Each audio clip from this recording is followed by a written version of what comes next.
Bonjour les copains! Aujourd'hui, on apprendra ensemble à connaître la conjugaison de deux auxiliaires extrêmement utilisés dans la langue française qui sont l'auxiliaire être et avoir. Êtes-vous prêts? C'est parti! Allez, on va commencer ensemble par la conjugaison du verbe avoir, l'auxiliaire avoir au présent de l'indicatif. Donc voici les pronoms personnels que je vous défile. Donc commençons par la première personne du singulier. Je, on dit que j'ai. Tu as. Tu as. Il ou elle, troisième personne du singulier, a. Il ou elle a. Nous, la première personne du pluriel. Nous, nous avons. Vous, deuxième personne du pluriel, vous avez. Et puis on aura il ou elle, troisième personne du pluriel, il ou elles ont. On répète ensemble, il ou elles ont. Allez, révisons. J'ai, tu as, il a, nous avons, vous avez, ils ont ou elles ont. Allez, on enchaîne cette fois-ci les copains avec l'auxiliaire ou le verbe être. Donc on verra défiler sur l'écran les pronoms personnels, à commencer par le je, on dit que je suis. Je suis. Tu es. Tu es. Il ou elle est. EST à la différence du tu, ES, il ou elle, EST. Il est.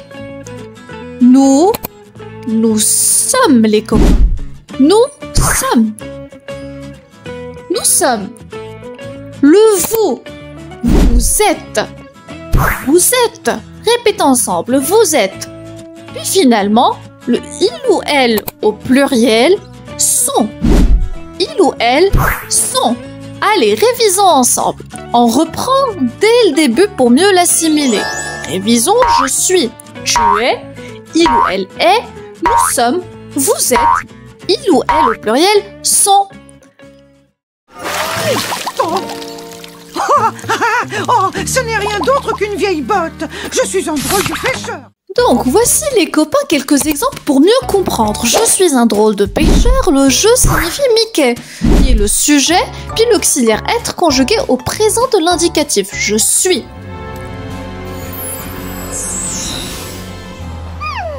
J'ai besoin de Ladybug. Je savais que tu serais David. Et voilà, Marinette, j'ai besoin de Ladybug.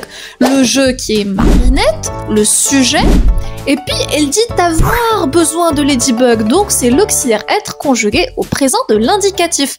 J'ai. Mais regardez dans quel état est la maison. Il faut tout nettoyer avant le retour de Tante Lily. Oh là là, dans quel état était la maison? La maison, c'est le sujet. La maison, elle, c'est le sujet. On dit qu'elle est dans un sale état. Stanley, on est où là? J'ai oublié. On est où là? On, qui est le sujet, et là on va s'arrêter un moment pour expliquer le on. Le on signifie le nous en pratique, c'est-à-dire qu'il y a plusieurs personnes. Et puis on le conjugue de la manière de la troisième personne du singulier, donc est. Là, à ton avis, Mix, il ferait quoi? Tu as raison, oui, c'est ça la solution. Dernier exemple, les copains, tu as raison. Le tu est le sujet, et puis l'auxiliaire avoir, la deuxième personne du singulier. Tu as. Voilà les copains, c'est la fin de cette vidéo. Mais avant de terminer, j'aimerais qu'on bavarde ensemble au sujet des auxiliaires être et avoir. Et ben sachez que ce sont la base de la langue française. C'est-à-dire que vous allez les retrouver partout, dans presque toutes les phrases. Et plus, elles sont utilisées, les auxiliaires, les verbes être et avoir, sont utilisés pour conjuguer dans d'autres temps, tel le passé composé par exemple. Ben, vous aurez besoin de l'auxiliaire avoir ou être au présent de l'indicatif, plus le participe passé. Ne vous inquiétez pas, on verra ça dans de prochaines vidéos. Tout ça pour vous dire que les maîtriser est essentiel, c'est même vital pour parler une langue saine. Leur maîtrise ne vient pas du jour au lendemain, ça demande énormément de pratique. Et ben la conjugaison, on l'a vu dans la vidéo. Après, pour le reste, compte les utiliser au bon endroit, au bon moment, dans la bonne phrase. Ça demande beaucoup de lecture, de bouquiner, de chercher. Comme ça, vous allez vous accoutumer avec la langue et sans avoir à réfléchir si je devrais utiliser l'auxiliaire être ou avoir, et ben ça deviendra un réflexe. Et là, les copains, bonus de la vidéo, je vais vous donner quelques astuces pour atteindre ce stade terminal où ça sort naturellement sans avoir à réfléchir. Et ben, c'est de bouquiner, comme je l'ai dit précédemment, mais aussi de bavarder. Prenez le temps de parler, de dialoguer, de monologuer, de parler avec les copains, avec les amis, en famille, en classe. N'hésitez pas aussi à travailler votre mémoire auditive. Écoutez les podcasts, écoutez des séries, écoutez des dessins animés. Comme ça, vous allez vous familiariser avec l'architecture de la langue et puis la conjugaison ne vous sera plus étrangère. Voilà les copains, c'est la fin de cette vidéo. J'espère que cette petite parenthèse vous sera utile et on se retrouve ensemble dans de prochaines vidéos. Au revoir et prenez soin de vous. Bye bye!